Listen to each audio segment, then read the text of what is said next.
ఇటకేలకు ఒక కంప్లైంట్ అయితే పడ్డది. రాజమౌళి మీద చర్చనైతే జరుగుతున్నది. ప్రేమించేటోడు రాజమౌళిని ఇంకా ప్రేమిస్తున్నాడు, కామెంట్ చేసేటోడు కామెంట్ చేస్తున్నాడు, నాకెందుకు లేనటోడు పోయేటోడు పోతున్నాడు. అయితే కానీ ఈ గర్ల్ ఫ్రెండ్స్ మాట ఏదైతే ఉంది కదా నా జర జీర్ణించుకోలేకపోతున్నాం. మళ్ళా ఆఖరికి హిందూ ఎట్లా స్పందిస్తాడు అని చెప్పి నేను అడుగుతున్నా. ఇప్పుడు ఈ రాజమౌళి గారు ఈ కృష్ణుడి పట్ల చేసిన ఈ వ్యాఖ్యలు అయితే పూర్తిగా ఖండించాల్సిన విషయమే. వాళ్ళకు ఎటువంటి ప్రమాణాలు లేదు మాట్లాడడానికి.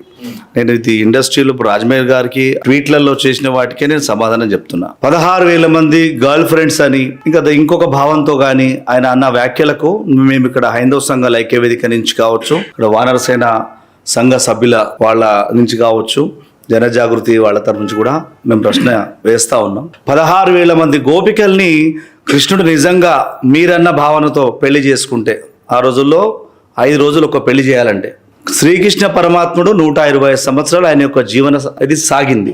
5 రోజులు ఇంటూ 16,000 అంటే 240 సంవత్సరాలు అవుతుంది. అసలు 16,000 గోపికల్ని ఎక్కడ పెళ్లి చేసుకుండా ఆయన అది చూపియాలా, లేదా గ్రంథ ప్రమాణాల ప్రకారం మాట్లాడాలా? దయచేసి ఈ పైత్యాన్ని మానుకోవాలని ఈ వేదికగా మేము హెచ్చరిస్తా ఉన్నాం.